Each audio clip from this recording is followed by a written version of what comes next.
Ready? Well, good evening and welcome to the Selectmen's meeting of May 4th. We ask that anyone on the telephone please mute their phone. Thank you. We can do it for you. All participants have been unmuted. Oh. Thanks for joining. Oh. All participants have been muted. That's wonderful. Okay, the first item will be to review the minutes of April the 20th.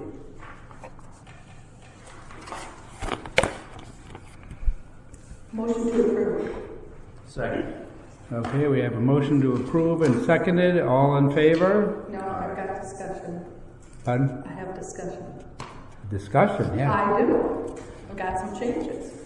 Oh, okay. Under other business, 9, second paragraph, Selectmen also asked for an update on the planning and conservation development townwide questionnaire. I did not ask about a questionnaire because I wasn't aware there was one. So what I asked about was Selectmen also asked for an update on the planning, that should be the plan and conservation of development. So we should delete the townwide questionnaire and correct it from planning to just plan of conservation and development. And then the third line says Harold Thompson, Chairman, Planning Commission, on the development of the questionnaire. I would just say of a townwide questionnaire. And I'm fine with that other than that. Of a townwide? Yeah.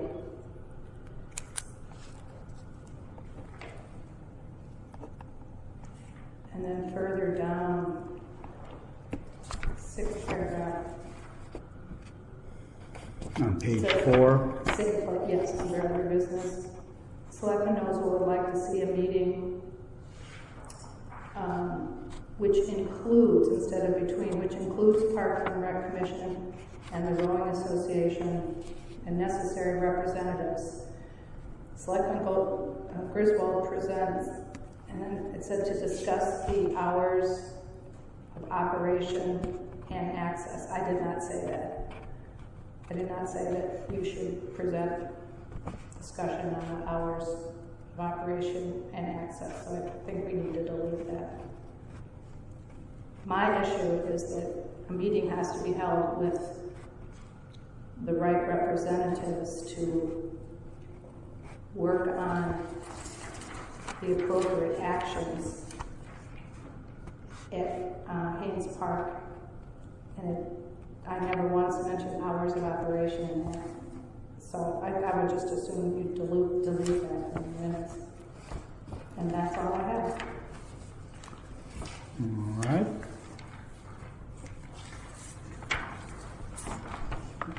Anything else?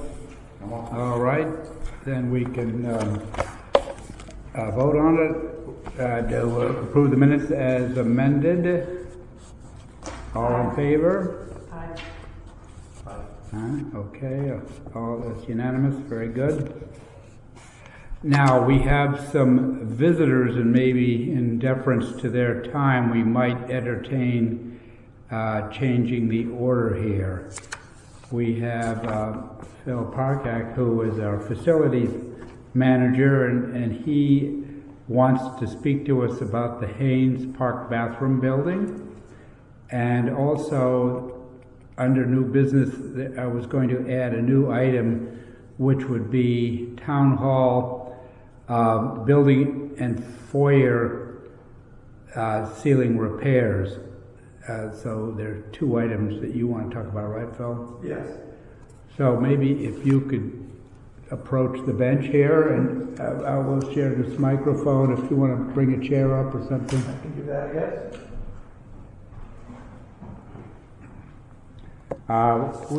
We have, I put in your boxes a package about the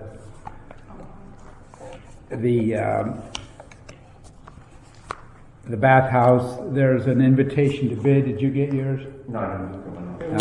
What I have, I'll go through it. That makes two of us. Yeah.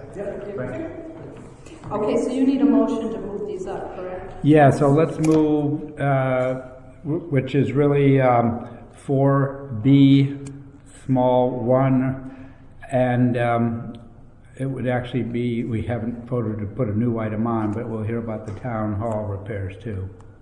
Those two items to be discussed now. A motion for that? So moved. Second.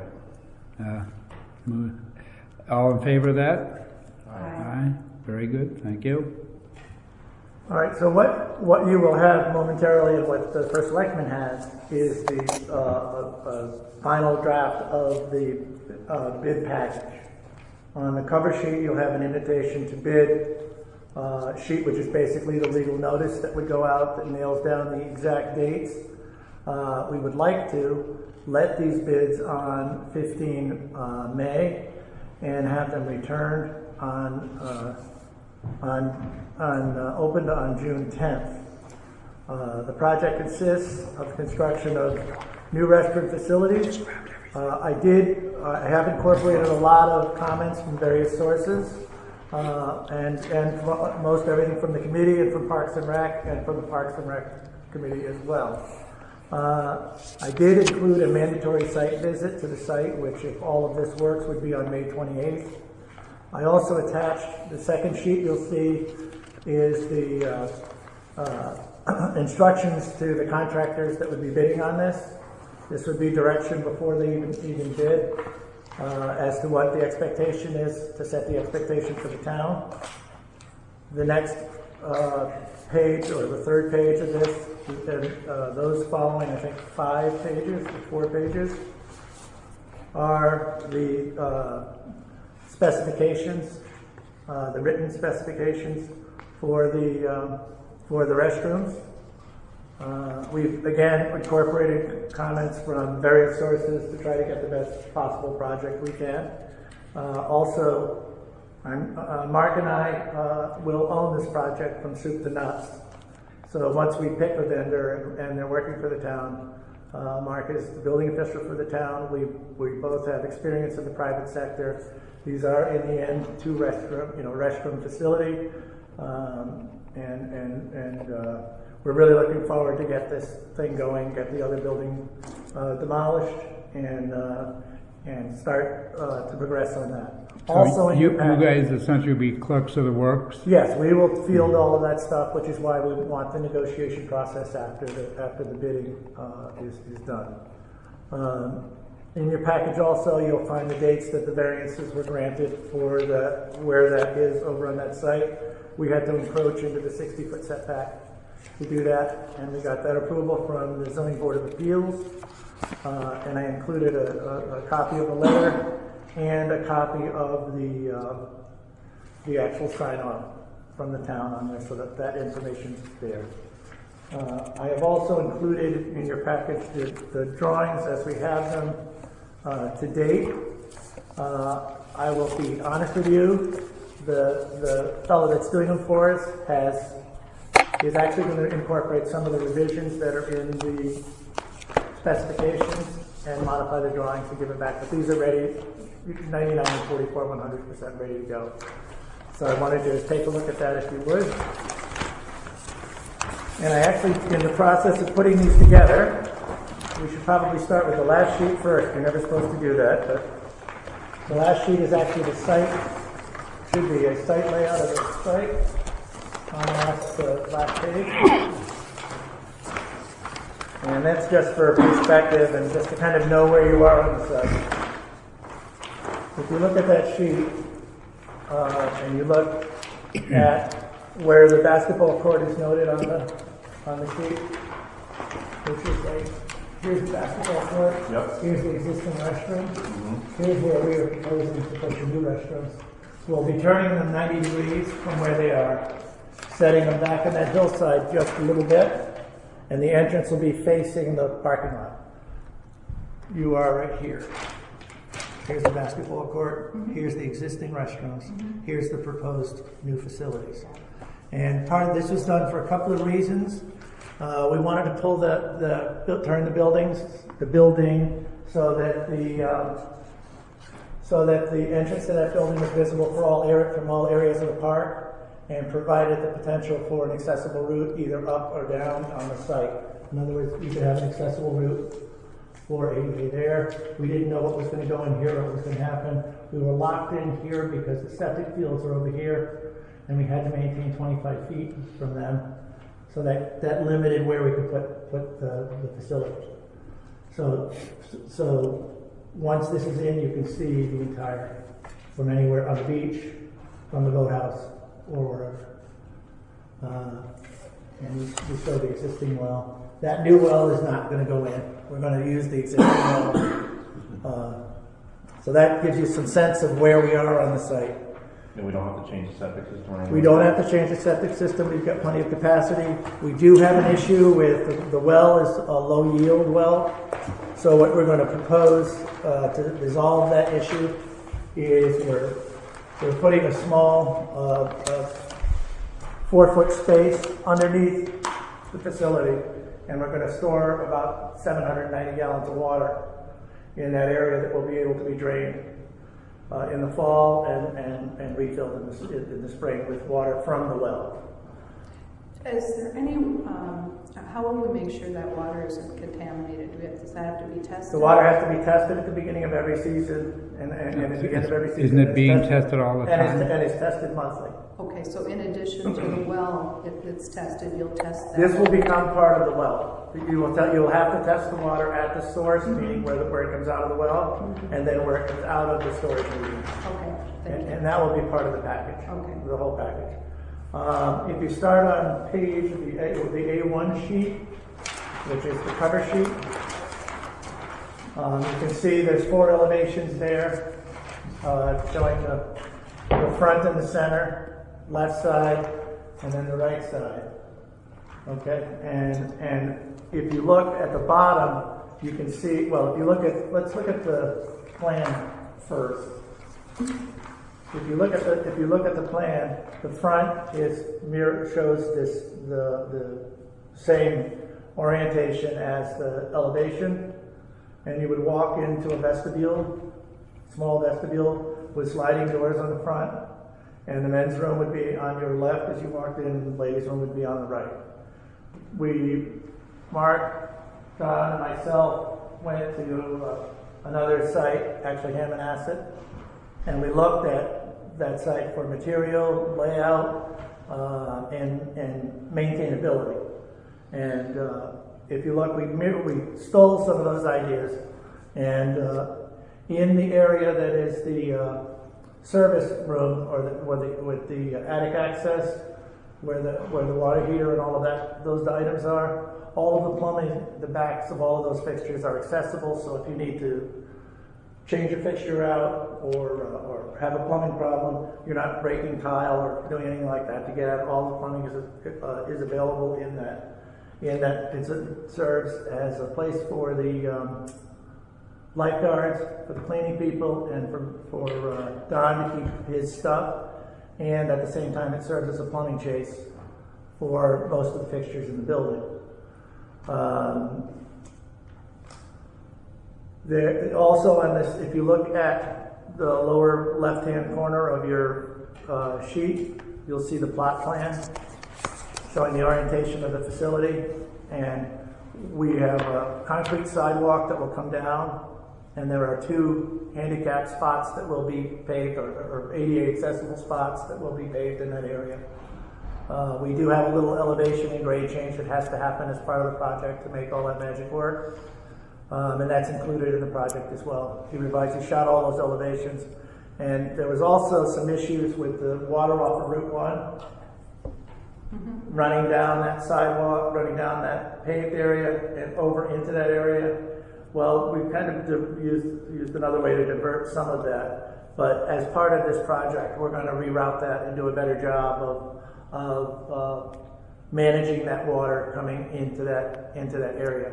These elevations will be revised. There'll be a little, the concrete foundation will be how high? 4 foot?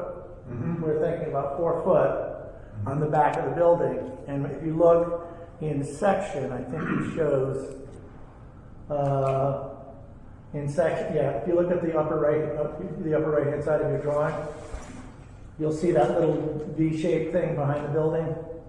That's the back of the building. That's the existing stone wall that's there.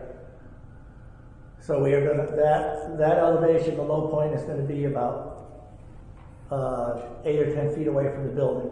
So that any water that gets in there and runs down there will go around the building and out across the parking lot. So that takes care of that. So I'm sorry, I'm not as good at these plans as. If you look at this right here, this section. It won't be going into the basketball court. No, this is the back of the building. Mm-hmm. This will come down here and go off the side of the building. The water that currently runs, if you have the site sheet up, that goes across the basketball court, the fix for that is to put a curb on that and some crushed stone, and then revise the grades to meet these elevations. Okay.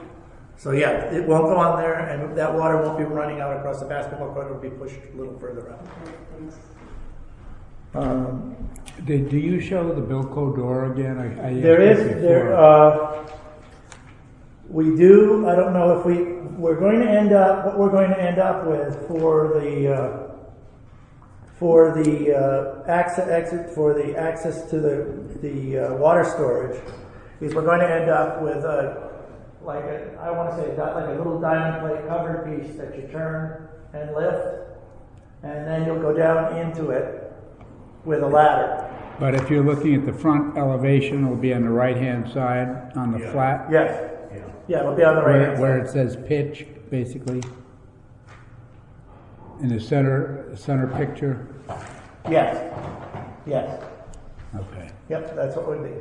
So that's the plan at this point for that. So it'll be a pit outside the foundation, and then it'll go into the foundation. Into the foundation will be a small opening with a ladder attached to it that will lift up, and then you'll go down the ladder to get that in. We initially talked about stairs, and the problem with stairs is once you put the rise and the run of the stairs into that opening, we may not be able to remove the tanks that we're going to install without having an opening in the floor. Yeah, but this thing will be where the word pitch is, and there'll be a cavity there, and then there'll be a hole in the Right, foundation. there'll be a hole in the foundation where they'll access. Yeah, okay. Be able to get that in, so if they ever have to maintain any of those tanks or do any, one, for routine maintenance and drainage, two, if they ever have to replace any of those tanks, they'll be able to haul them out through there without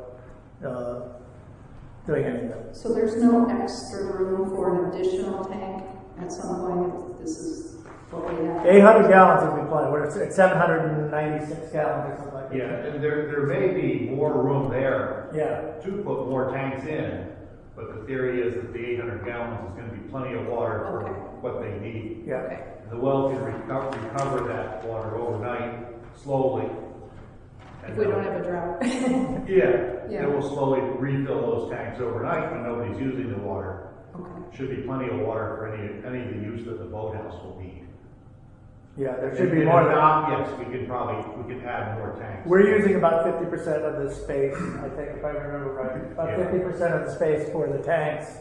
And as a matter of fact, if you read the specification, we're also asking them to put a sump in. We're also asking them, instead of some of the modifications that are slightly different that are coming, is we've moved like the water heater and some of those things down into that crawl space area to get them out of the area that Don's going to use for the cleaning people and for his lifeguards and so on and so forth. Is that going to be dry? Oh yeah, it's going to be dry. Oh yeah, it's going to be. There's going to be a vapor barrier there. It's going to be like a short basement. Okay. Is what it's going to be like, and it will also facilitate drainage of the water at the end of the season.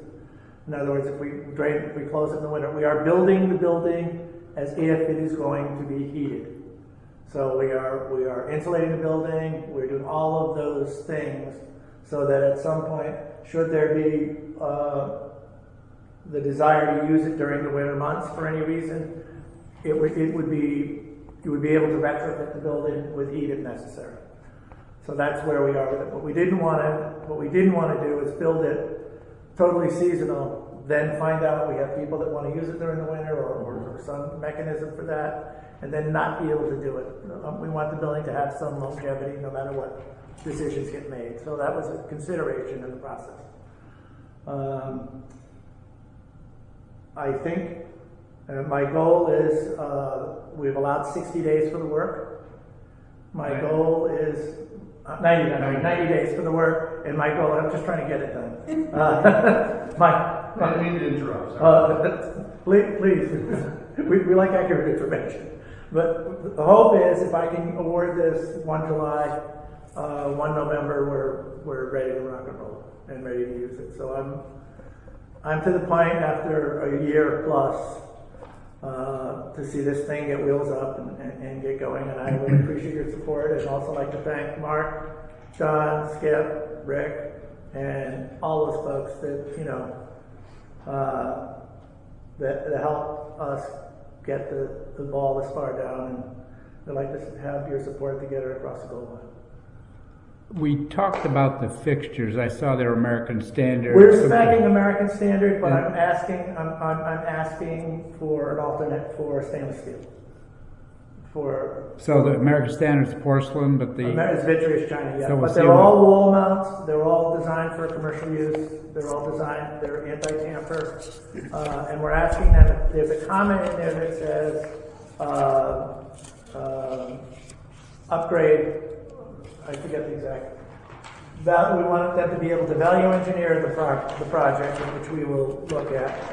But there was also, I think,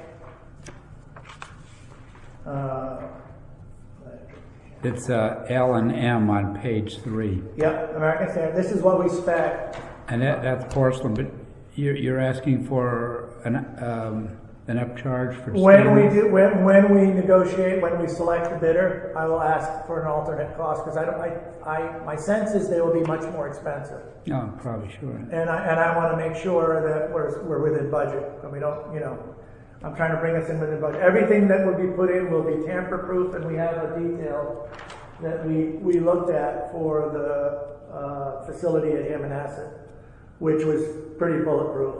The way they mounted those fixtures. Don's been buying sinks and toilets for a while over at the existing facility, and we don't want to be in that situation in this new facility. And Tim did say, did we think about stainless steel permanent mounted fixtures?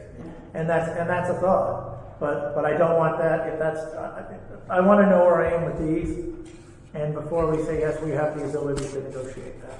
And I would like to exercise that at that time if that's acceptable to you folks. And the other thing were the windows on the Route 1 side of the building. Are they going to be They're special glass? frosted and tempered, yes. Yes, they're frosted so the kids can't get up in there and look. And they're tempered glass so that kids, when they throw rocks, they won't break them. It's going to be extra beefy. Right, yes. Yeah. That was consideration. I was going to do just the back portion of the building. We were talking about just the back portion with the frosted glass because we want, one of the things we noticed in Westbrook was the natural light. A lot of the natural light came from those elevated clerestory windows. And we wanted to kind of duplicate that a little bit on this one. So that's why we went that route and kind of looked at that. But we wound up frosting all the glass anyway. Keeps the honest people honest.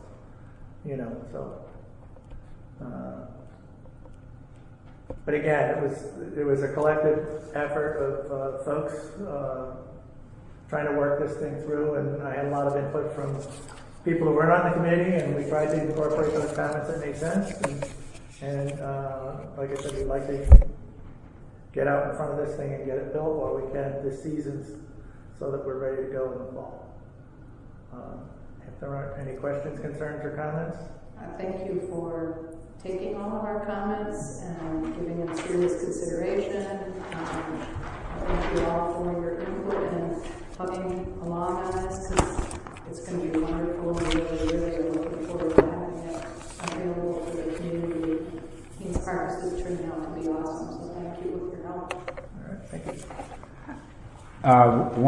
One item is that for the water system, we seek to have town meeting approval to use the money that was left over from the boathouse, around $32,000.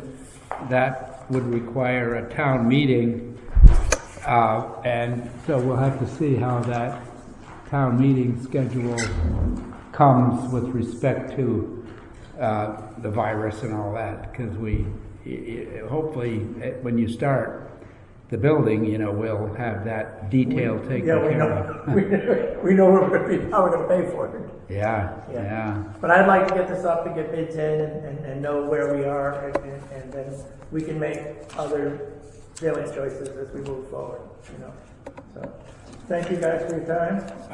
The other item is the thing that was in the box, which concerns repairs to the cupola and gutters and the foyer ceiling, which has experienced some water damage and it's showing cracks and so forth. So, Want me to just move into that? yeah, that would be good. About 4 months ago, I went up there with a fellow that was looking at the doors for the front of the town hall. And we went up there and took a look around the top of that cupola and realized that door has long since surpassed its sell-by date. And it needed to be replaced, so we incorporated it into the budget for next year. We had, about 2 weeks ago, we had a microburst that was pretty significant. And as part of that, I went up in the attic the next day and noticed that floor was wet, and it had come down the stairs through that door and around the cupola itself. So I called the roofing contractor, had him come in. He went up there and he noted a lot of places where water could get into the building. We also have a second issue that we have already, that's in the budget for next year as well, which was to reseal and repair the gutters along the front of the building. They're built into the building. One of them had failed 5-6 years ago, and it was repaired, but when the guys were here doing the trees, they had a man lift here, and I had to put a man lift up in there, and I could see that the repair was really a patch. It was not an appropriate repair. So while we're fixing that, the same company can repair the gutters out front, and I'd like to have all of that done as soon as possible because the water is coming in.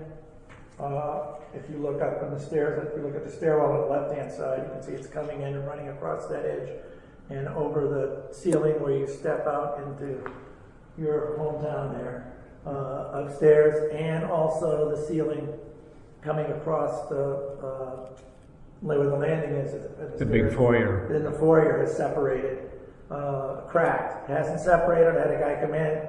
It can be repaired, but it doesn't make a lot of sense to repair it until we eliminate the source. So both of these are Raphael from Martinez Painting. Also on the quote, he gave us something worth looking at as well at the bottom to paint the north side of the building, which gives you an idea how much you can save with preventative maintenance. But he gave us a quote, not to exceed quote, to repair the cupola. There's a lot of work that has to go on up there to fix that because it's a walkout with a landing that goes around it. So there's like 4 areas of infiltration just in the bottom footprint of that. Forget about the roof. They did put new windows in it in 2007, 2008. But the door needs to be replaced. There's flashing all around the bottom that should be done. And some of the aluminum that was bent up there needs to be refixed and recaulked. And that's what this reflects. But Martinez is, that's actually Quality Roofing. Martinez is the one who came in. He has to build the staging to go across that foyer and then clean up and repair that ceiling and then roll it. He's going to roll that whole ceiling out after he repairs it and take care of it. So I would like to get both of those done. I would like to call them and tell them to start as soon as possible, preferably before we reoccupy the building, so that they are in and out of here and done. Did he give you an idea how long his work would take on the inside? The outside he said probably 4 days to do the outside work, depending upon how he could schedule work outside. The inside work, no, he did not. I'm guessing it would take him 5 or 6 working days. But he did say that he gets the sensitivity of it. And he was willing to start as soon as he had approval from us to do it. So the situation now, what's the emergency fix right now, or is there? I don't want to emergency fix anything. We got here because there's nothing more permanent than a temporary fix. So if we get a big rainstorm. If we get a big rainstorm, we've got the door closed up. And we've kind of rinky-dinked it back together. But it had a 3 seconds or 3 feet warranty on it, and we really need to fix the cupola, and we really need to do this. I'm thinking if I can schedule both of these folks right, we could do them concurrently, which would be great. Because there's no sense in fixing the ceiling if you're going to can't keep the water up. But the good news is the leaks have been identified. So that's the good news, and they can be repaired. So I think we would want to move in that direction, and I thought it was important enough to. So so the repair of the town hall foyer and ceiling is because of the leaking. Right, it's the result. And that's actually more than the work on the cupola and gutters. Right, because what it came all the way across the ceiling. If you look at the left, we can walk out there if you want. If you look at the foyer, look at the left side, you can see where the water comes right at that roof wall junction. I mean, right at that ceiling wall junction. It comes all the way across and looks for the lowest point in the space. And the lowest point in the space happens to be the archway where you come out into the building area, and also where the walkway is to the where that large fixture is. You'll see that's the low point. That's where the wet area was in the attic. It wasn't sopping wet, but it was wet enough that with that microburst, it probably traveled wherever it wanted to go. Is there any chance that once they get in there, they're going to find they need to do more than what you If they find, my guess is, if they find anything, it'll be on the cupola. It likely, he was pretty clear about what he was going to do inside on the painting and repairing. He was pretty clear that was pretty cut and dry once the staging was built. Matter of fact, what he did is he came one day, he came back the next day with his staging guy, and he says, I can't give you a price because if I have to bring pipe staging in and do all of this, that's one price. If I can do this, we were thinking with an electric man lift, he could get up in there. Well, he can't do that, but the fellow that came up with a pretty creative fix to do that. The only concern was whether they were going to remove the art at the bottom of the stair in the center or cover it. So either way, it's they got to take care of it. That's I've got some paint by numbers at home that I couldn't put up there to fool you guys. Mm-hmm. Well, I think the painting, the exterior of the building is in there because we have more funds in the budget than that will cost. So if we put all these 3 things together, we have around $4,500 that would be a shortfall, which the Board of Finance would have to, and the Board of Finance would have to bless all this, but between the Town Hall Improvement account as well as the amounts in the budget, we can handle it. It would not require an appropriation at this stage. Yeah. And I just need to know from you folks, Finance, and Nicole, if I can proceed.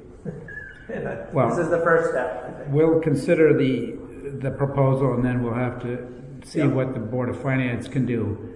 They may have to have a quick meeting because they're not scheduled to meet until the 18th. Right. I did talk to Nicole, and Nicole said she might be able to do something with the Board of Finance and then get back to me, and she did let me know that there was a way for her to do it if they were okay with it. So I don't know how that's going to translate. I just need to know if I'm ready to move forward or what the next step is. But that's all I have. Do you need a motion, Tim? Yeah, if I think we would I think the motion would be to recommend to the Board of Finance that we have Quality Roofing do the repair work to the cupola and gutters for $7,500, and Martinez Painting do the repair of the foyer ceiling for $8,180. Those are both supported by quotes.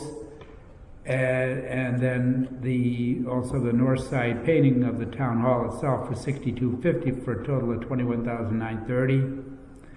And the source of funds would be in the capital budget, the gutter repair for $3,000, the cupola repair for $2,900, and painting the north side of the town hall for $11,500 for a total of $17,400. The deficiency would be $4,530, which would be sourced from the town hall building fund. So that would more or less encapsulate the source and use of funds. Make a motion. Second. Okay, moved and seconded. Any other discussion on it? All right. May we vote? All in favor? Aye. Very good. Well, thank you much. Thank you. We'll, And with this, yes, go ahead. No. I was just wondering if were you gonna make a motion on this, or were you guys gonna talk about this later, the Haynes Park thing? What's the next step with that? that is in the budget of 150. Yeah. So I don't know whether I make a motion to support it. I don't know what the next step. I'll make that motion. You support The plans that's presented, it's the plans that's presented. Yeah. Board of Selectmen supports the plan as selected today for the bathroom facility at Haynes Park. I'll second. Okay. Moved and seconded. Discussion on that. All in favor? Aye. And of course, we understand we will hopefully have a town meeting before July 1. Yes. And very shortly thereafter. Thank you very much. I appreciate your time and I appreciate your support. And like I said, it wasn't the easiest thing we've ever done, but we got it done and got this part done. Now, as they say in France, pardieu. One quick question though. Yes. When it comes to the painting and the foyer and stuff, what about the artwork? I mean, it says the painters are going to take it down? They have folks that do that. Oh, okay. All right. And he said he wanted to know if he's not going to paint anywhere near, he's going to paint near it. Well, but overspraying. Right. He's not going to be spraying, but Yeah. he said he will either remove it or cover Okay. it.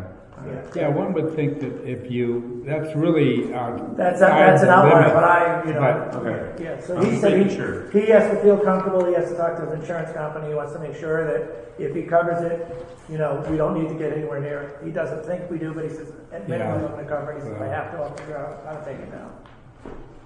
All right. Thank you. All right. Very so good. much. I appreciate it.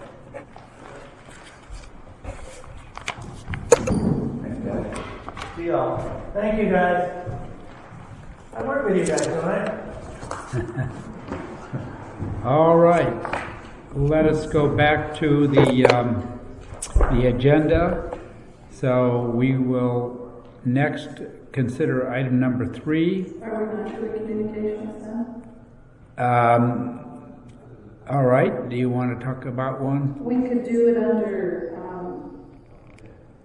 new business if you want, but as we were saying, we got a letter from Greg Hack last week, and we got one from Chris McCauley today. Well, today wouldn't be on the agenda for sure. We could talk about Hack's letter, I guess. Yeah. Okay. You want to talk about it now?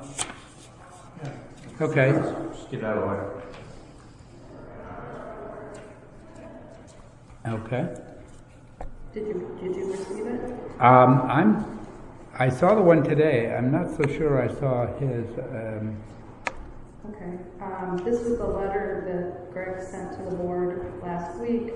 He also sent it to the Park and Rec Commission. I don't know that it was read in their minutes at their last meeting, but I know they attached it to their minutes because I saw it there. But this is in regard to the issue I shared with the board at our last meeting, that the Park and Rec have decided that they believe that it's not right for the owners of some properties a couple doors down from Haynes Park to utilize the lake with their personal property. And in addition, the Park and Rec Commission has decided to institute some limitation on the size of boats that can be car-topped, and how vehicles with boats can enter the park. And there's, it was, coached in a safety discussion, but there was very little evidence that that's been an issue. In fact, both Mr. McCauley's letter, when you see it, indicates these people usually use their boats in the very early morning, and there aren't other people there, very few. And then there's a concern that you have boats car-topped coming in the western entrance. And I'm just summarizing this, because this is obviously going to be an issue we have to discuss at some point. That's the emergency entrance, so our first responders would enter that entrance. So any car that might want to come in with their boat and that entrance would have to stop their car in Boston Post Road, get out on Route 1, go to the gate, open the gate, drive their car down on grass that we seeded as a town and paid for, near a basketball court, near the boathouse, take their boat off, drive their car out, park on Route 1, lock the door again, get back in their car, and park it. I mean, I'm not sure that this thought was well thought out as far as that goes. To me, that is a huge safety issue. But I think overall, I'm really disappointed that Park and Rec has taken this attitude. I felt like from the minutes I read, I did not go to these meetings, but that these people came to them, filled them in on their plans, bought property, they're going to improve the property. I did go to that meeting, and there's tax dollars to this town. And to be surprised, I would say, with a special meeting and all these aspects, I'm almost worried that they're putting the town in a very litigious situation. And I really, really urge you, Tim, to call people that need to be at a meeting and start sorting these differences out. Because the growing population of this town has brought tax dollars, has brought people to this town, has brought students to this town. This program has been in this town for many, many years. And if we're not utilizing the assets that this town has many times supported at town meeting, I really feel we're in a litigious situation. We are trying to schedule a meeting with Mr. Hack, or Dr. Hack, but I must say that the Park and Rec Commission is the body that has control of the parks. So I'm not sure whether he has talked with the commission during this time or not. We'll try to facilitate a discussion. What I did hear a proposal from him at some point, probably a couple of months ago, maybe even more, where he described that they were purchasing this 176 Boston Post Road, I think it is, and I believe that it was going to be 6 individuals with rowing shells to be kept at the property. And I think now the number of boats they are contemplating having with a membership type club would be something like 24 boats. So I think that proposal has grown to be a much bigger deal. And I do recall that he said that the use of the of the docks and so forth would be in the morning or late in the afternoon, or hopefully when the people using the park, the beach and the playground and all that would likely not be there. But I think a meeting with him and the chairman of the commission and perhaps another member would be good to talk about it in a low-key way to see what can be done and what their aspirations are. This property is 2 doors away from the park, and it's landlocked, so I don't know whether before they contemplated buying the property and everything that they came to the commission and discussed their plans and ironed it out with a more or less an understanding. Because I think Park and Rec generally for outside users, they don't just say anybody can come and use the park. In that context, just expect to use the park. So I know that they've made a trip to zoning and everything else, but in the end, the Park and Rec Commission is the group that governs the park. So I think it would be wise to have a meeting, but I think I'm not sure what communications have been back and forth between the commission members and the owners of the property. So I talked to the chairman, and we're going to try to get something scheduled within the next week or 10 days and sit down and air the issues here. But you know, we have spent considerable funds and committed a lot of the park to rowing, and I think that's that half of the park, if you will. And so the recreation side of it, I think they're being protective of that asset there. And if you have cars coming in with these long boats into the parking area and take them off and transport them and all that, it's quite different than just coming to go to the beach and go to the playground and so forth. So I think we have to be sensitive that it is a town park, it's not a rowing park.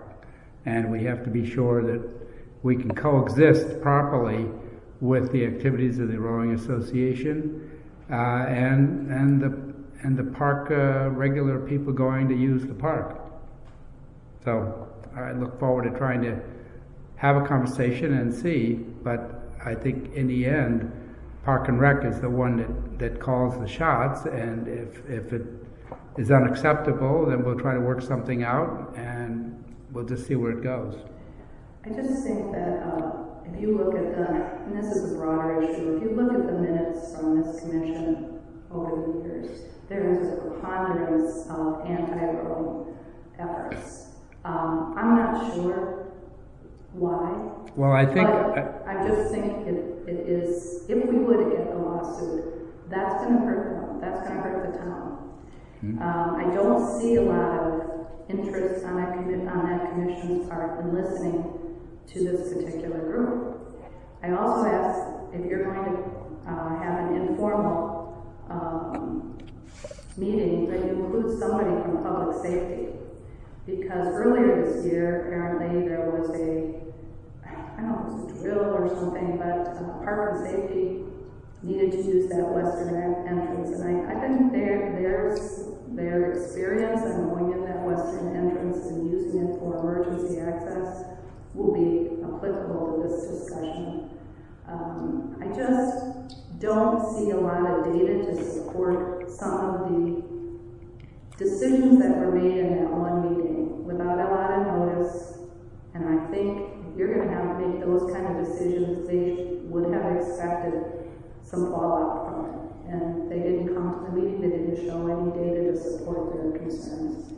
I don't think most of our boards or commissions do that. I think most of them are fair, they come with data, they come with examples to support their decisions. And I don't see that in that meeting minutes. Well, we'll try to orchestrate this meeting and see what we can do to come to some accord, and we'll take it one step at a time. Okay, next we can consider appointments to the Economic Development Commission. On the agenda, it has David Rubino, and when we looked into the records, we found that there is another application that was received in April from Barbara Gaudio, and I've got to get clarity whether there are 2 or 3 openings. I guess we have at least 2, according to what you have learned, so we'll get to the bottom of that.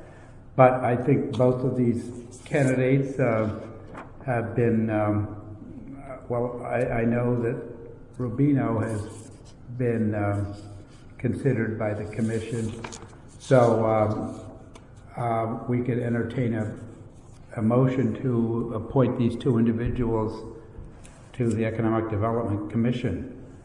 I'll make a motion. Second? Okay, moved and seconded. Any other discussion? All in favor? Aye. All right, we'll get that. Thank you.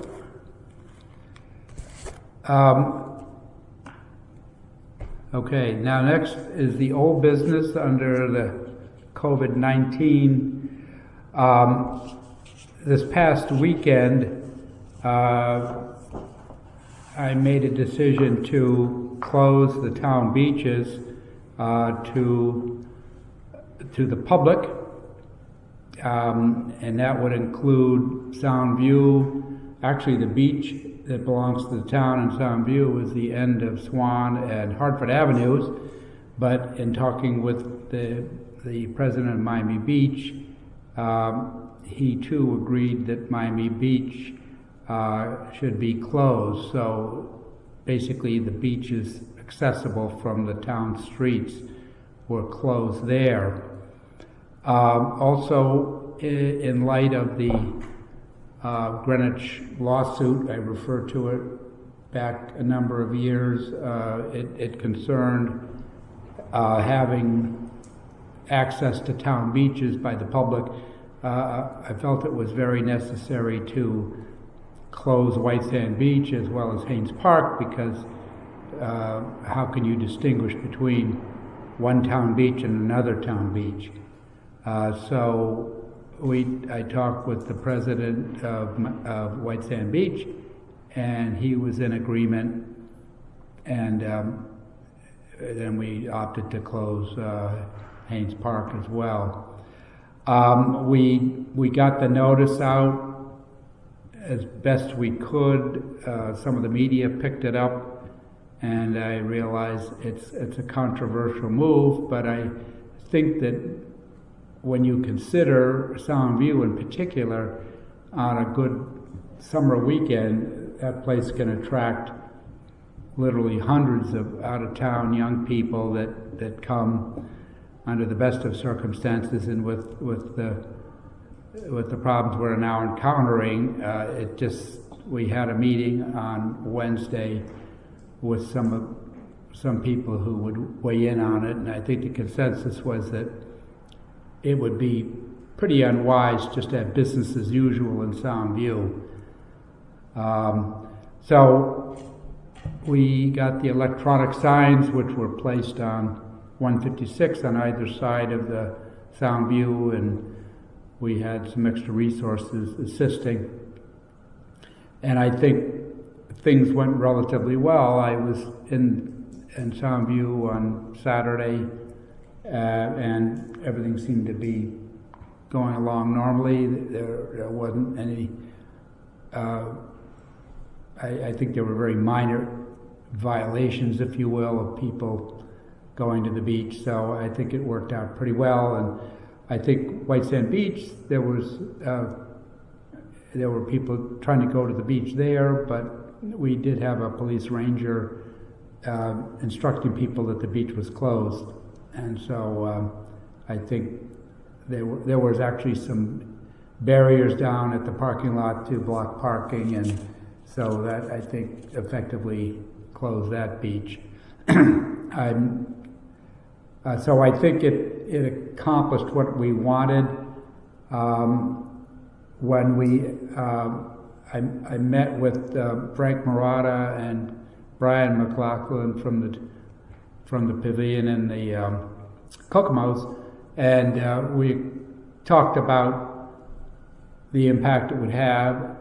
We were all agreed that they could serve food in a takeout sense, but the rules are that the food cannot be consumed on the premises, be it on a patio or on the beach or within their premises. And so they understood that, and everyone is looking forward to seeing what the governor might do on May 20th with respect to outdoor dining and so forth. The rumor is that he may relax some of the outdoor dining standards. So I think it worked as well as we could have expected. And if anything changes materially, we would of course consider changes ourselves. But I think particularly with Soundview, the advent of that number of young people coming down was just, I think, would have overloaded the beach and been a real problem if we had done nothing. So that's what I have on that. The next thing is I wanted just to mention Friday the 24th, the emergency services folks had that public safety parade, and they had ambulances and police cars and fire trucks. They went about an hour and a half to 2 hour ride through town. The purpose was for those folks to thank the townspeople for their support. And it was well received. There were a lot of people along the route. The schedule was posted on the website and other places, and so I think it really stuck to the time frame. It was a great send-off, so that was very nice. And just talking about the cases, I didn't get an update today, but we have a total of 15 cases according to Ledge Light diagnosed. 15. Oh, 15. 15. I thought you said 55. No. No. And one reported death, associated death. So. Tim, do we know how these people, the 13, have done? We are not given anything like that. I think all the HIPAA rules don't allow them to say we get the age and we get the gender. We don't get whether they have other complications and so forth. Sometimes it becomes known, but we're not privy to that. I think the youngest is a 21-year-old, and the oldest was 95. So we have a broad range. But it is regrettable that we don't have a sense of the people that were reported, how many have recovered and are back home and that sort of thing, because it creates kind of a uneasy feeling that you hear about all these cases and you don't know what happens in terms of their future health. So I think when you do the math and say out of, say, 7,400 people year-round, what kind of ratio is that? And I think at 15, it's pretty low. Now, that does not count other folks who may be asymptomatic and so forth, but this is what we get reported from Ledge Light.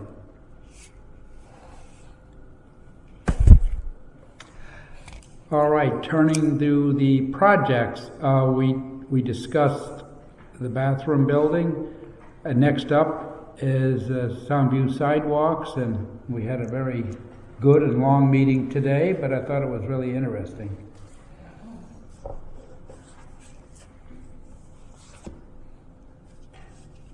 You want to comment on that? Oh, sure. Yes, we finally got to see some layout from the drone flights on Hartford Avenue and Shore Road for the proposed sidewalk project. And again, this is the project where the town received a grant last year for $400,000 for construction, and the town was responsible for the design and engineering. And that was approved at town meeting for $40,000. So today was really the first day we got to see some plans, and we had the entire committee was present, and then 3 folks from our engineering firm, BSC Group. We looked at, as I said, Hartford Avenue, Shore Road, and we need some more information based on our meetings today so that we can reach out to individual property owners to let them know what the options are for their properties of interest. And primarily on Hartford Avenue, there's about 5 properties that are set low that we certainly don't want to make their situation worse, and hopefully help them if we can. Shore Road, because it is a state road, there is an early design that our engineers now are trying to set up a meeting with CONDOT, and we'll assess what we can and can't do. But briefly, Hartford Avenue, much of the plan looks pretty straightforward except for those difficult properties where we have a fence or 2 that are in the town right away, some shrubbery, that sort of thing. Probably the main conversation we had was access in and out of properties. Over the years, people have some aprons of different sizes and shapes. So we talked about maybe standardizing those a little bit. So that will be more to come on that. But the desire of the committee is not to eliminate driveways that people have used for their personal property and their guests. And then eventually we will have this community outreach information center meeting that probably will be in June after we have more information from our design engineers, and we're going to meet again in 2 weeks to get access or get more information. But the properties on Hartford Avenue, all the property owners have at least received a letter. Of the properties that the engineers need to go on and take more pictures and do some measurements, there's just 2 that we haven't gotten a formal okay from. We're not sure if our letters got to them, so we're working on that. And that's what I have. I think I was pleased to be on the call, good graphics and so forth, but I think on Hartford Avenue, the number of people that encroached into the town's property, if you will, are very few. And it's been over lots of years since there's been any sidewalk in that area. So that was good news. Some things will have to be moved, but very few. And just so people know, the sidewalk will be 5 feet wide, a concrete sidewalk, and there'll be a 2-foot 6-inch space between the sidewalk and the actual roadbed where the curb will be. So that 2.5-foot space will be used for mailboxes, road signs, and the trash and recycling carts. And I think the committee wanted to have a different color scheme than just concrete, but make it a concrete, but do like a street print type of thing on it. That would be very attractive. We saw some pictures of what it looked like. So the mailboxes would be upgraded in a more uniform fashion. So some of them now are pretty ratty, and so that'll be another appealing thing. But I think they've done a wonderful job at looking at that. Now, Route 1 is going to be a little more challenging, the north side of Route 1, but it's quite amazing how wide the state right-of-way is on the north side. You have the road, and you think, well, maybe it goes a little ways, but in some cases it's substantial. But the sidewalk would be closer to the road with, I think, a three foot space between the sidewalk and the road, and maintain the curbing and so forth. So that'll require more effort. I think Hartford Avenue is further along, but I guess the whole thing will be done in one evolution, right? It's not going to be do Hartford Avenue and then take a break and then do the other one. The hope is we can do it all at once. Yeah. And it may not be sufficient money to have, in addition to the Hartford Avenue sidewalk, to have the one on 156, which would be from Cross Lane over toward the police station. We don't know whether the funds would be sufficient to do the whole length. Right. And when we went out to bid for the design engineer, that was a concern.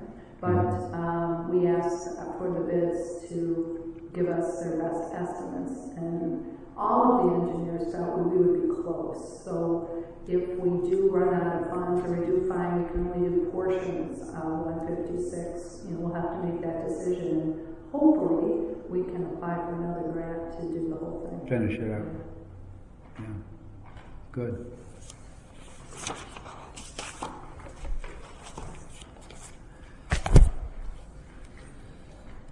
The Mile Creek Bridge, talking with the contractor, Macknick Brothers, there are some significant utilities going over the Black Hall River where that bridge is. I think there's a 3-phase wire, and that must be moved before they get some equipment in there to lift the bridge sections into place.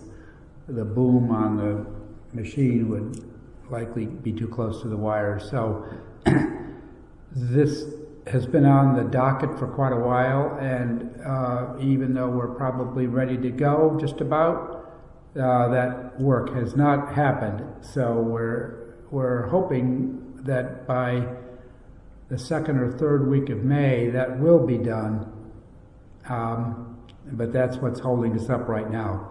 So we will be getting out a communication to probably a town-wide communication, so people who use that Mile Creek over that bridge will be aware and know what the detours are and so forth. It's one silver lining about not having school in session is that the buses won't have to change their routes for that. So we're ready to go, and we're waiting for the utilities to change that pole.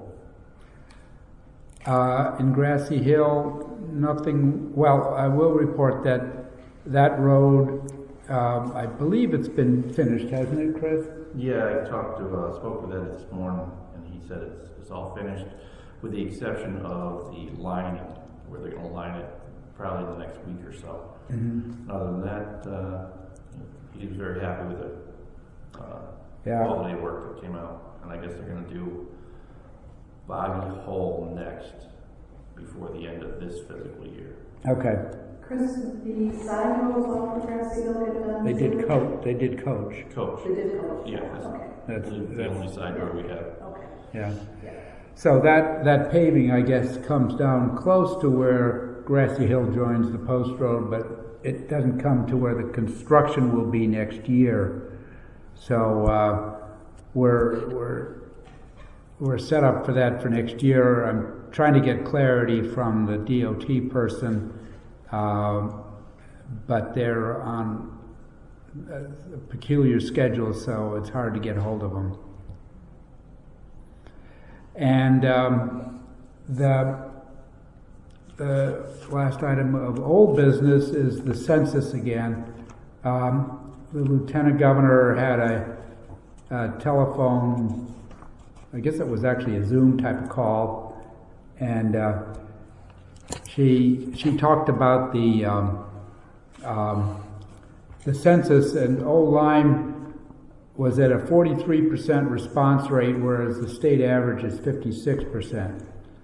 And so I actually was called by somebody from the census before the meeting. So I said, well, could you please, do you have a map that shows, are there parts of town that would indicate, who's done better than other, and or is it one figure for the town? She said, well, no, we can pinpoint it, and I believe it turns out to be that the beach communities are way low, and the rest of town is probably on track with an average of, say, 56%.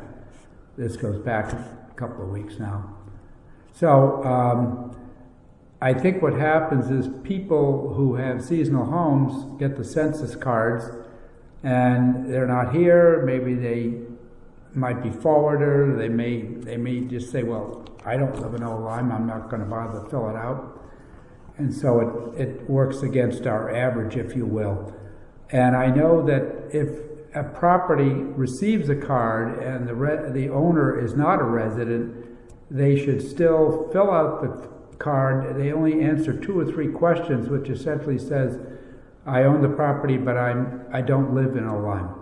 And then that clarifies it to the Census Bureau. And as I'm saying in a newsletter, the census is very important for Connecticut. It determines in part the kind of funding we receive from the feds, and it also justifies the amount of congressmen and women we have.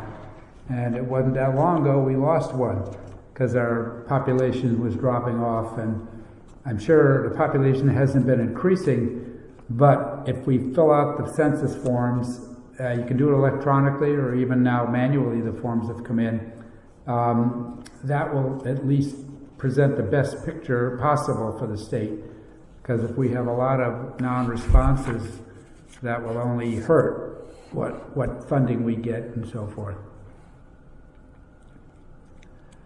Okay, turning to new business, the fire department has sent out a communication essentially canceling the Memorial Day parade. I thought we should probably have a formal vote ourselves, just to, I gather it's a town event. I don't know that it's who's the real one, but I thought because both this and the midsummer, the committees responsible have decided to cancel and not reschedule this year, we could have our own votes to officially cancel, just to shut the door for sure. So I'd recommend we Make a motion. have a motion. Cancel the midsummer and Memorial Day then, seeing that the committees have already voted to cancel. Yeah. Second. Okay, moved and seconded. Any other discussion on it? I might say that I believe we often get a flyover from the National Guard, and that was canceled, but I understand there may yet be a, quote, practice session of some sort, so we may actually see a plane or two come by regardless.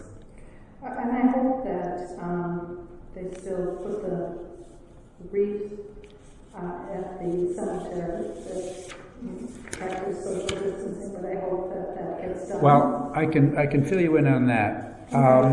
In talking with the parade organizers,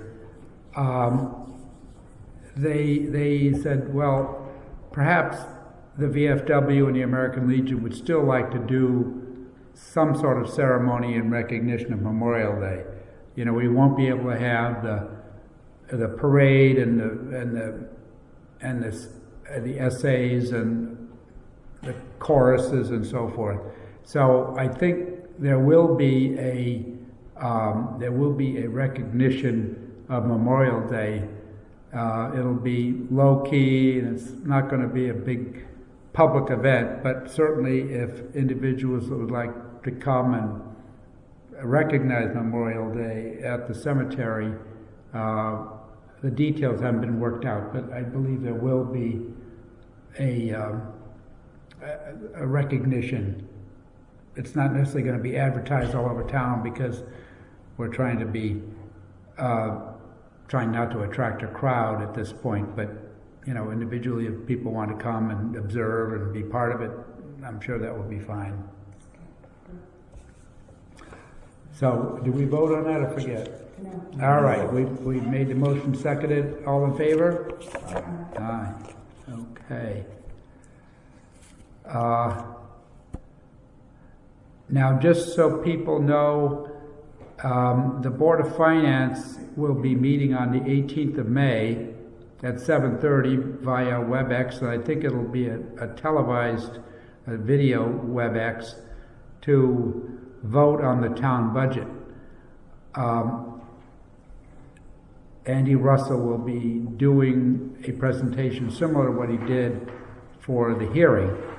I believe this evening, the school board took action on its budget. I think it was supposed to be at 6:30, if I'm not I think mistaken. it's Wednesday. Is it tomorrow? Yeah, Wednesday. All right. Okay, so that'll be tomorrow. No, So- Wednesday. Wednesday. Oh, Wednesday. I believe it's Wednesday. Okay.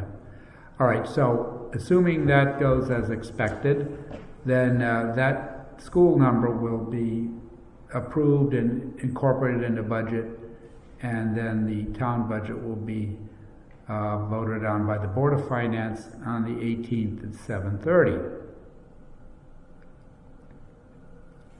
Tim, it came out in the newspaper that the district has found significant savings for the budget, and I think Andy was quoted in discussing the savings to us with respect to that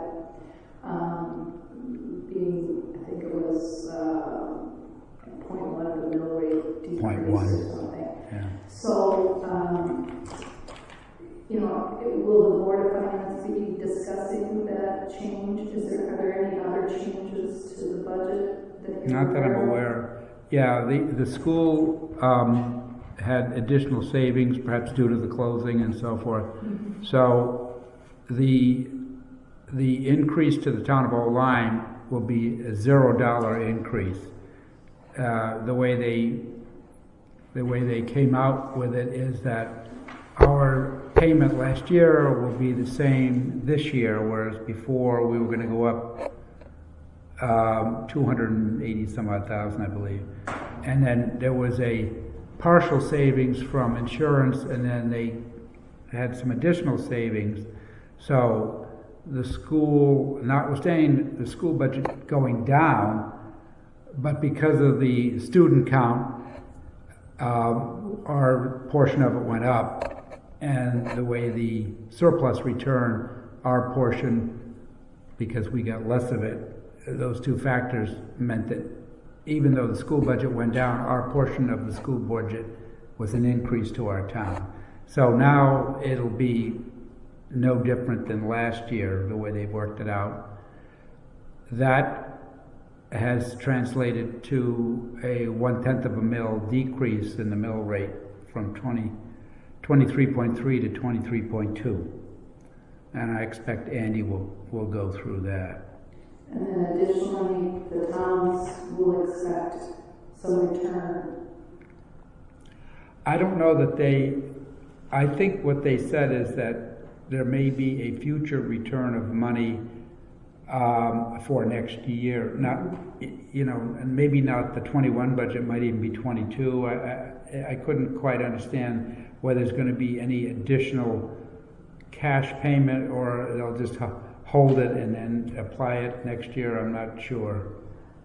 Well, the article that I saw did imply that it was going to come back to the towns to be shared our 80% and 20% to Lyme. So significant, but Yeah. we'll see when it happens. But significant. They also moved the repairs of the tennis courts to take Move place them up. in this budget year.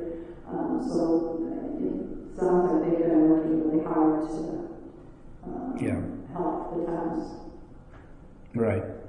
Yeah, so that's helpful for us, for sure.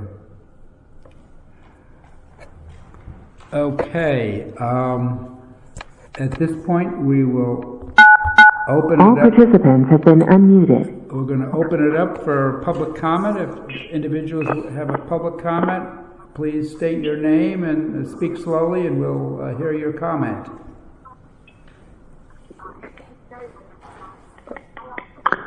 Yes, my name is Michael Hansen. I sent an email to the town council last Monday by way of Michelle Hayes' email address, interested in purchasing a currently town-owned vacant property. All right. Hello? Go ahead. Oh, yes, I'm sorry, did that come through or not? Yes, it did. Okay. The property I'm interested in is 54 Grandview Avenue. It's lot ID 61-80. I live at 44 Grandview, which is the abutting lot. I don't know, did you receive the email? Michelle Hayes said she had forwarded it along. Yes, I did see something on that, and so we can look into that. We do have a couple of other individuals who have, not in that property, but there are other properties that, or at least one I know of, that we need to come up with a proposal, and it would probably require a town meeting to sell a piece of property to someone. But we have that, and so we will move forward and look at it more closely, find out exactly where it is, and so forth and so on. And obviously, the town has an evaluation of the property, because all properties are valued, and I think you commented on your pricing as well. Yes. All right, so we'll follow that along. We'll stay in touch, and it might make some sense. I think that we have in the past. I think that's happened before up in Grandview. There are a number of small lots, and I think there are others who may have added vacant or town properties to their lots to make them a little larger and so forth. Yeah, there's still a number of lots that the town owns up here.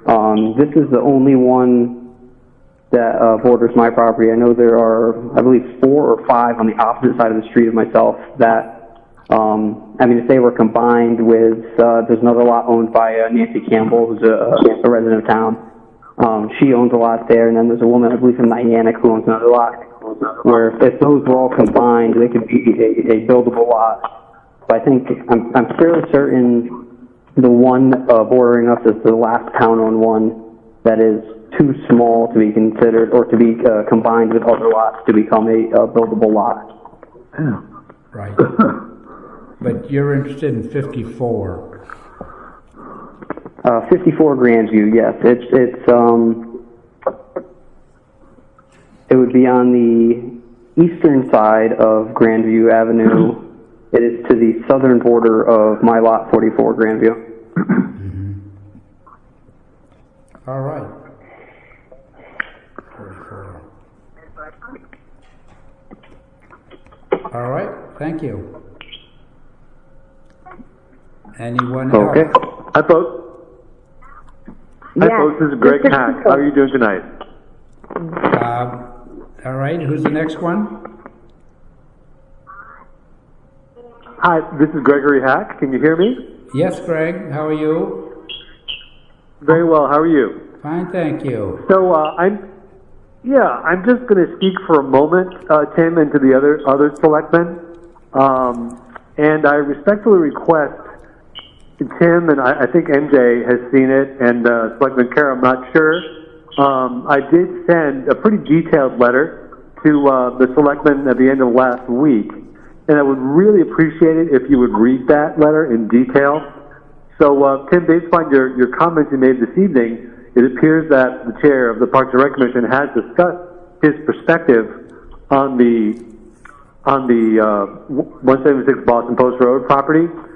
But the perspective of others and how the Parks and Rec Commission has gone about their decision making thus far, I think it's very important for you and the other selectmen to read that to really understand how the process works, which was not appropriate.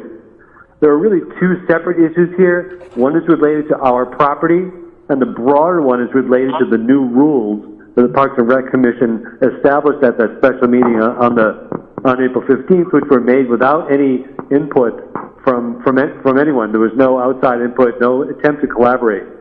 So you mentioned earlier that you would be happy to meet with me and with Bob and whoever else regarding our project. I think that will be wonderful. And if you could, and all those selectmen could be sure to familiarize yourselves with the goings-on from the Parks and Rec Commission recently, would appreciate that. Very well, yeah. I'll give you a call and we'll set something up that works for your schedule within the next 10 days, 2 weeks. Okay, thank you. You're welcome.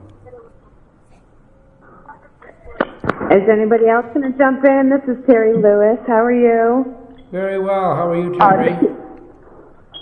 I'm doing well. So I'm just circling back to an earlier conversation that I've had with both yourself and Mary Jo. I'm obviously involved with SafeGrad, but I'm trying to spearhead some sort of car parade, for those who don't know, to congratulate the senior class of 2020 and graduating on June 12th. Well, they're not really technically graduating the way that we would like for them to walk, but we're trying to do something to celebrate their special day on June 12th by having a senior car parade.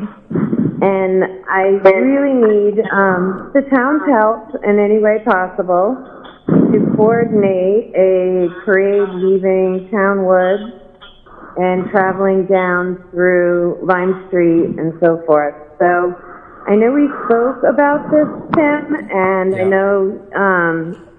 I know that you've been working on your end, discussing it with the police department and the fire department, and I just wanted to know how much further you got on that. And I did have some correspondence back with the police department, and they said that they'd be willing to do everything that they could to make the day special. So I was hoping that we could start to plan further and get the parade started for these kids to have something that they could be, hopeful for.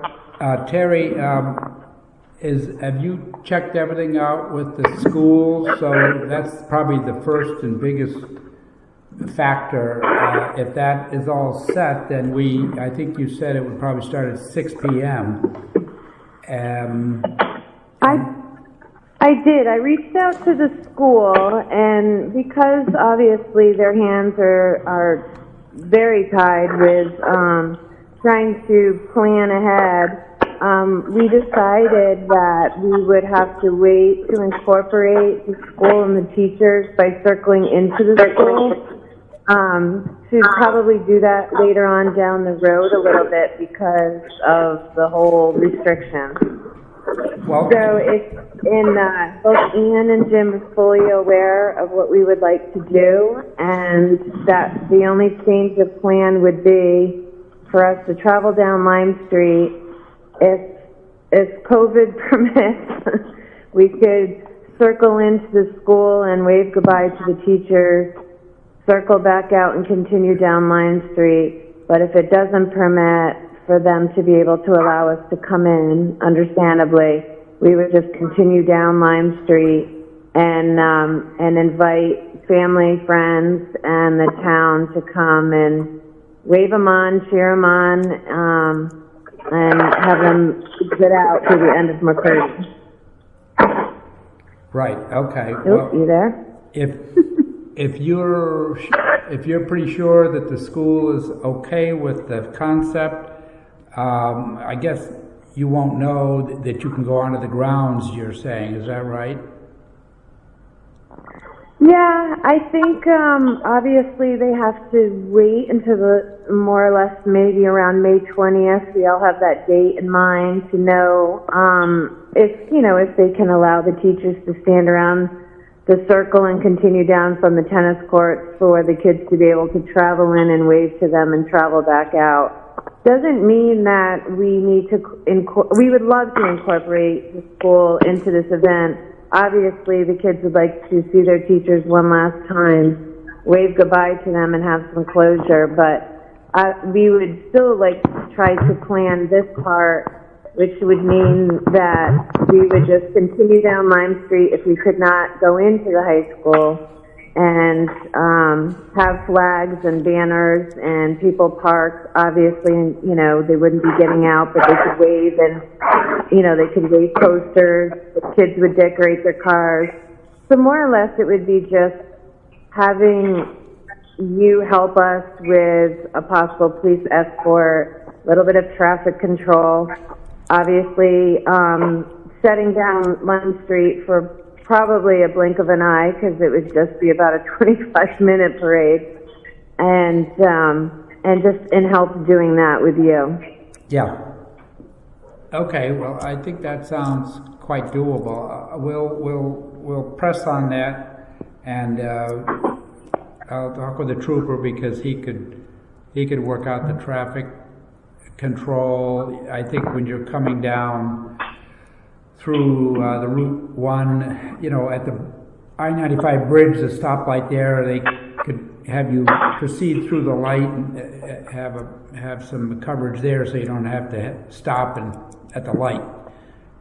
And then once you get down by the country club, the parade ends, and so people would disperse from there, I guess. Correct. Okay. Well, we'll try to get that a little more formalized for you. That would be fantastic, because we'd really like to try to advertise it. The kids obviously don't know anything about this, but we would like to surprise them and give them a little hope. And obviously we're going to do some sort of something in the morning, and I'm hoping the district will incorporate something to hold for them for a graduation ceremony, whatever they plan on doing or allowed to do. But at this time, I think this is really the only thing that we have on that day for the kids. So I think it would be a nice farewell, send off, and closure. And you all would be doing the major publicity on it, is that right? 100%. Yep. We're going to make sure it's very organized, the parade route, similar to what they've been doing in town, mimicking that a little bit so people know what time it leaves Town Woods, what time, where it would travel down, where people could park on the side of the street and wave, and then it would continue down and disperse at the end of McCurdy on the 156. Very good. All right, well, we'll stay tuned, and it sounds like a very, very intriguing plan. Now, do I need to do anything as far as permitting, or how does that work? That's something that you would take care of, obviously. I'll ask the trooper, but I don't think so. It's a town road for the most part when you get down here, we'll find out, but I can't imagine there'll be a lot of red tape. Well, that's good. Okay, good. Thank you so much. You're welcome. This is Davis Book, and I'd like to make public comment, please. Your name, please? My name is Candace Brooks. Okay. I'm the president of Old Line Rowing Association, and I prepared a statement which I will forward to you in writing. Much of what I had to say has already been said, and I want to thank the Selectmen for preparing and anticipating many of our concerns. I look forward to a meeting with Park and Rec and all the interested parties to address those concerns and to have a collegial and cooperative conversation. And I emphasize that the Old Line Rowing Association is an important stakeholder in this conversation. and they are impacted by the rules that were implemented at the 15 April meeting, and I would request that Old Lyme Rowing Association be given a seat at the table for that discussion.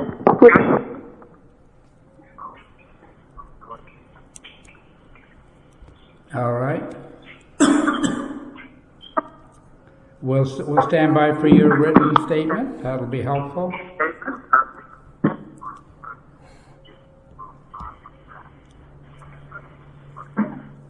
I'll send it at the end of this meeting. Thank you. Right. Thank you. Any other comment?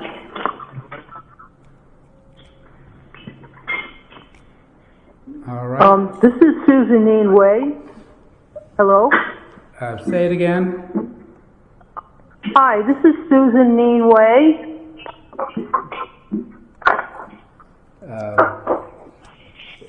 Could you do the last name again? Way, W-A-Y. Susan Way, yes, all right. I sent you a letter on May 1st by email. Did you receive it, sir? What was the subject matter? The closure of the beaches, sir. I have not seen a letter as of May 1st, no.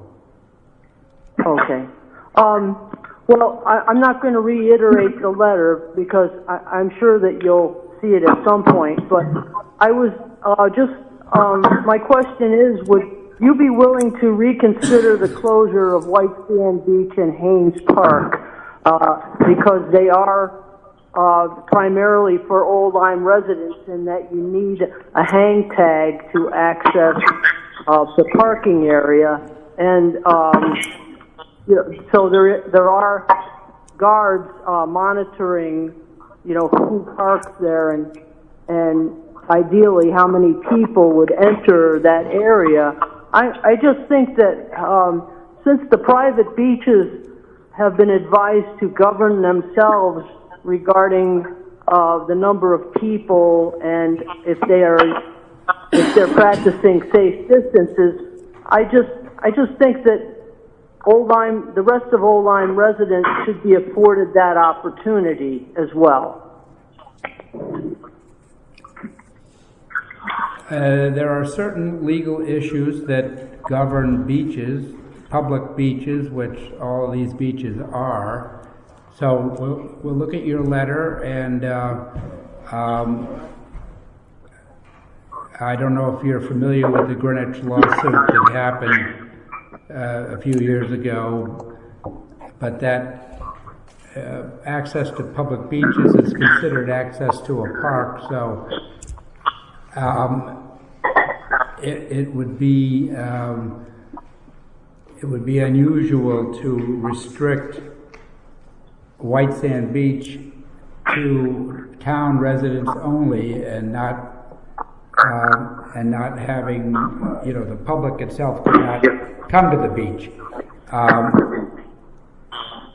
Well, it was my understanding that White Sand is not really a public beach. It's for Old Lyme residents only. Hence the requirement to have a parking hang tag. Right, but actually, non-residents can acquire a beach pass, not necessarily at the same rate. So it is not the exclusive domain of Old Lyme residents. So let me read your letter, and we would very much like to have the beaches open, but as I mentioned earlier, I think with Sound View, I see no good way of regulating that. And while Sound View is Sound View, I understand. Wait, let me finish. I understand your reasons. Yeah. For closing Sound View. I understand that. Right. But then the question is, if you close public beaches, can you selectively leave certain public beaches open to your residents, and others the public cannot come? Because certainly the public comes to Sound View, and if we close that, our beach really is very small, but Miami is the one that people seek to go to. So we'll read your letter, and we'll do the best we can here, and maybe on the 20th of May, we'll have some good news from the governor, but we really have to be very careful here, because... I understand, and I really do understand your reasons for the closure. But you know, I was at the beach Saturday, and really people were practicing safe distances on the private beaches, and I think that with some monitoring by the beach rangers that are hired every year anyway, I think that it could be accomplished. I really do. You know, I understand keeping people from out of town from accessing the beach, but I think Old Lyme residents should, you know, be able to kind of govern themselves as well as the private beaches. Well, all right, we'll look at your letter and consider that as we go forward. Thank you. Okay, I appreciate your time, sir. My pleasure. Thank you. Okay. Anyone else?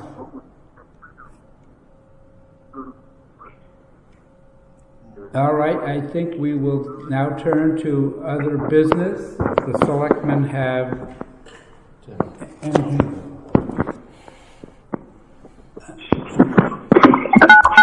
All participants have been unmuted. Yeah. Okay.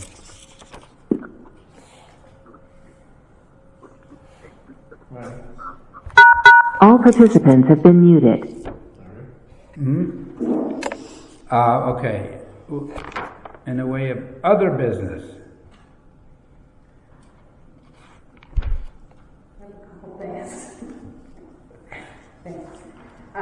We received today from Michelle an application,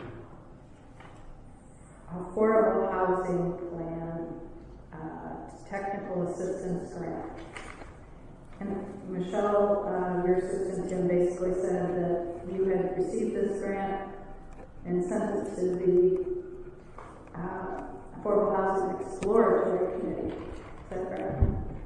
I'm going to see if you move that thing to the right, maybe. Let's try that. So you have something of an affordable housing grant? Mm-hmm. Apparently you got it from the River Hog, and then it went somewhere. We got this apparently in March, and we got it today. It's from the COG. It's from the state, but it came to, it looks like when I read the whole note that she sent, it came from the state, and it's a state grant, and the grant was opened in March, it closes at the end of June, and then the state sent it to the COG, and the COG sent it to you on March 6th at your office. And according to Michelle's note, you had it sent to the exploratory committee. Okay. And then we got it today because the chair of that committee wanted us to see it.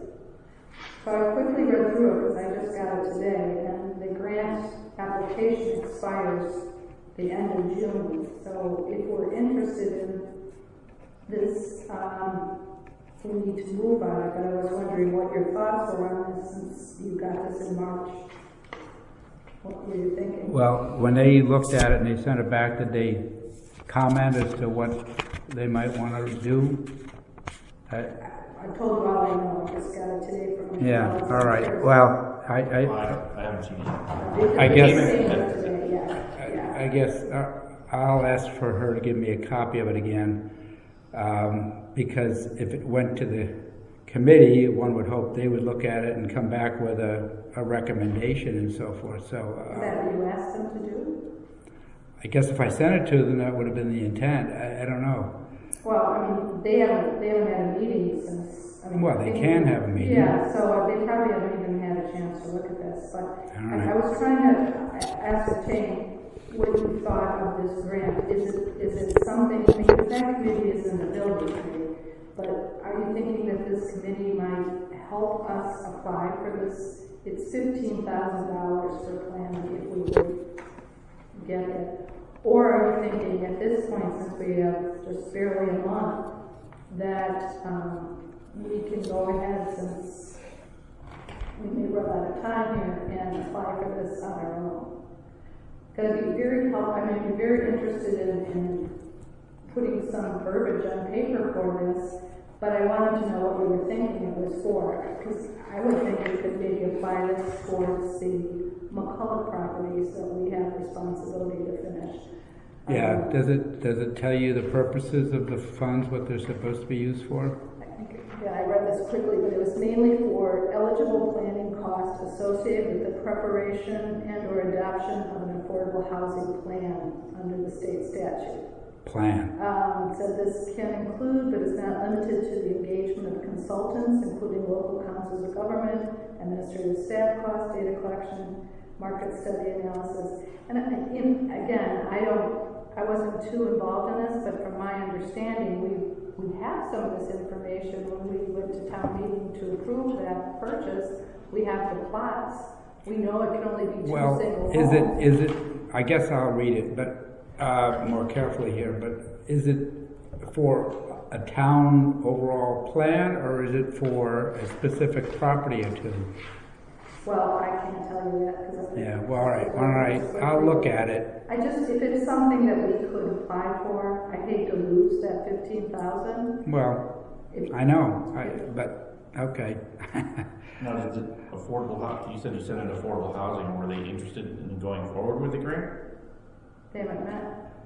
Well, you see, the McCullough property I know about that. carves out 2 lots. Yeah. And you gotta do it in 5 years. Right. So, I guess I shot it over to the committee thinking they could consider the whole thing, and could it be applied for that particular thing? Mm-hmm. Or does it have to go for some more general thing? So I guess I'm a little disappointed the committee didn't pick up the ball and look at it and come back with some recommendations. I'll look at it and see what's what. And I think they've only met twice. So well, we got a lot going on.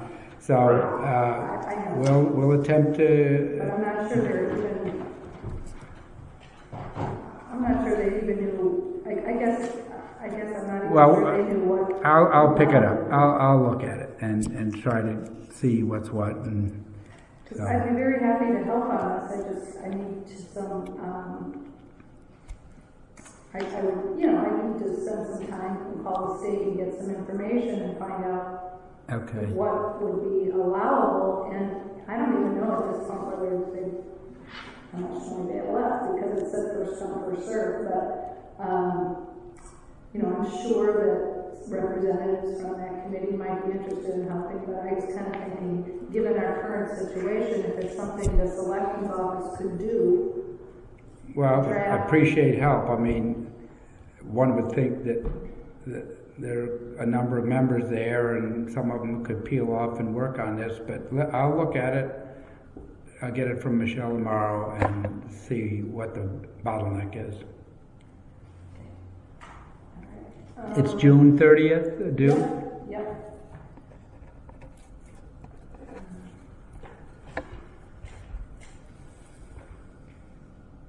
Has there been any follow-up on the discussion? We had a brief discussion at our last meeting about some of the HR concerns, whether we should maybe consider getting a group contract to support some of the HR efforts. And I talked with Nicole, and I think the next thing would be to talk with some resources to see if we can identify some firms that, like Cost or CCM, and just try to network and see who may know, because I'm sure we're not the only town that doesn't have a human resource department, and we could then ideally, after some initial exploration, try to get a request for proposal type of thing to say, you know, we'd like to have a firm that could do this, that, and the other thing, and then ultimately we talked about also reviewing our own employee descriptions, job descriptions, and all that. So that could be an offshoot of it. That if we got a firm, we have somebody that has worked on behalf of the town already, but we could consider whether we could find out whether that outfit also does what we're looking to do, a little more hands-on work versus just talking about salary description, job descriptions and so forth. So that we need to explore and try to get some names. And so once we get a couple of these crises behind us, we can.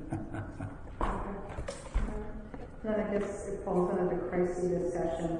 What is your thinking or planning for town hall opening?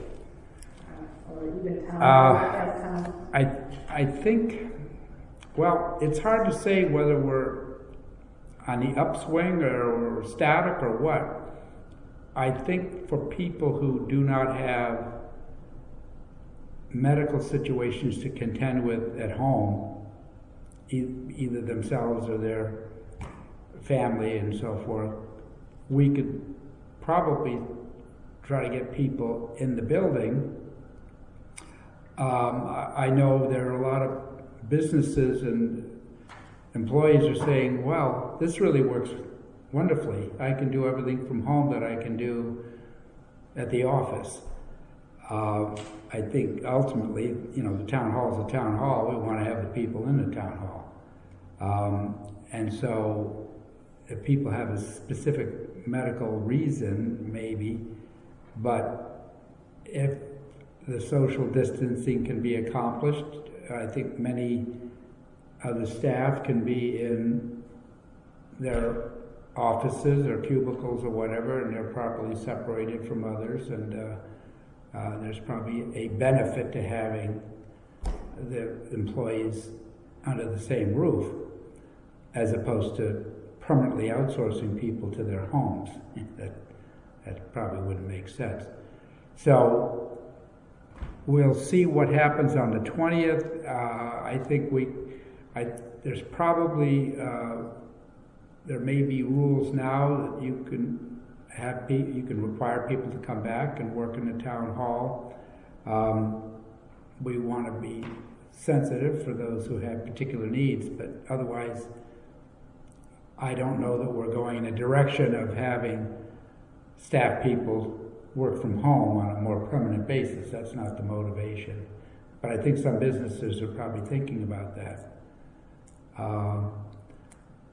So I think we need to, you know, I had a supervisor meeting, and we asked people who had staff reporting to them how it's working out. And for the most part, they said things are working quite well, but I still think that you miss certain abilities to do the job better with having them there, having them in the building. And so for those who are just at home separating from the town hall and they could come in, you'd probably say, well, come on in.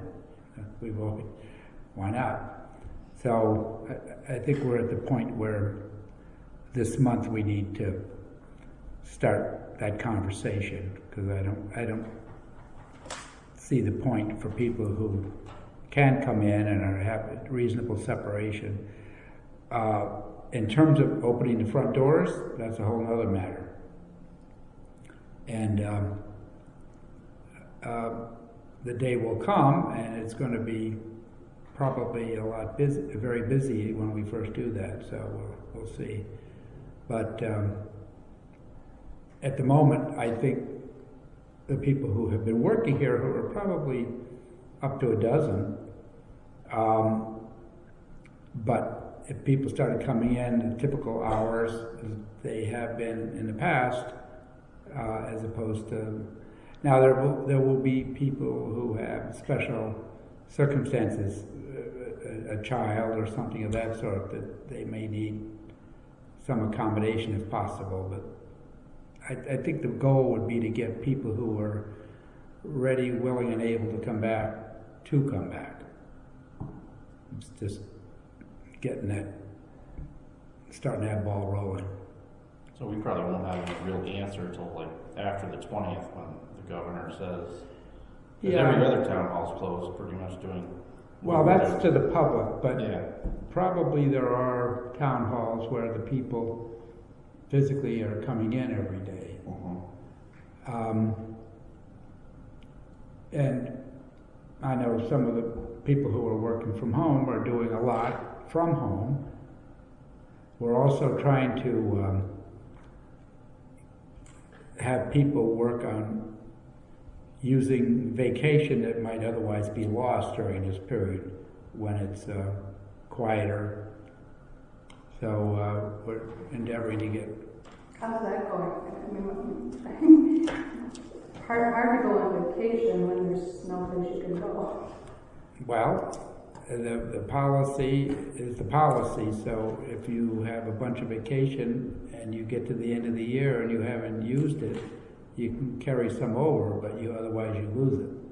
So I guess you could either, the weather's getting better and so forth.